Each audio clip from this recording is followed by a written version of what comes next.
સંસદના બજેટ સત્રનો આજે બીજો તબક્કો। રાજ્યસભામાં બેન્કિંગ કાનૂન સંશોધન બિલ સહિત આપત્તિ વ્યવસ્થાપન સંશોધન બિલ થશે પસાર, તો લોકસભામાં આજે બજેટ પર ચર્ચા।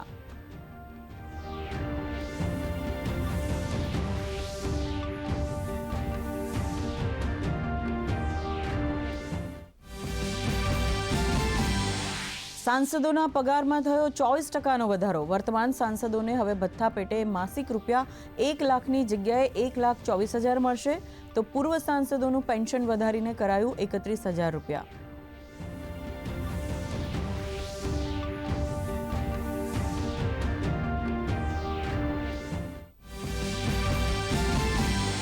એક દેશ એક ચૂંટણી પર જેપીસીની બેઠક આજે। એટર્ની જનરલ સહિત કાયદાના નિષ્ણાતો આપશે પોતાના મંતવ્યો।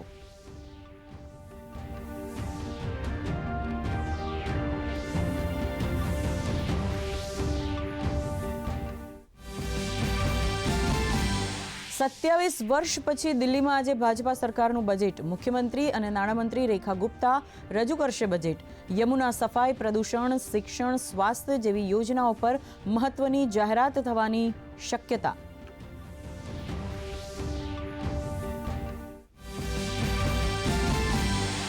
જમ્મુ કાશ્મીર મુદ્દે ભારતે પાકિસ્તાનને આપ્યો જવાબ। યુએનમાં ભારતના સ્થાયી પ્રતિનિધિ હરીશ પીએ કહ્યું, પોતાના સંકુચિત અને વિભાજનકારી એજન્ડાને આગળ ન વધારે પડોશી દેશ।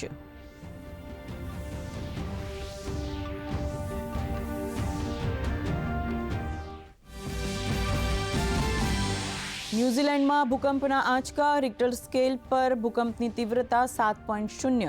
ભૂકંપના કારણે જાનમાલના નુકસાનના કોઈ સમાચાર નહીં।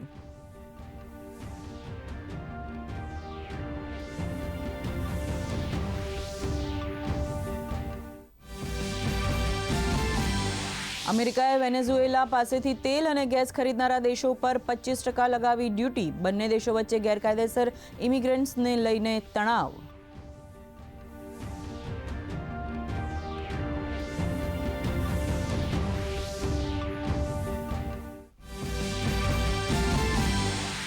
રાજ્યમાં વધ્યું ગરમીનું પ્રમાણ। સૌરાષ્ટ્ર અને કચ્છના દરિયાકાંઠા વિસ્તારોમાં ગરમ પવન ફૂંકાવાની શક્યતા। વેસ્ટર્ન ડિસ્ટર્બન્સને કારણે આગામી 2 દિવસ બાદ તાપમાનમાં 2 થી 3 ડિગ્રીનો ઘટાડો।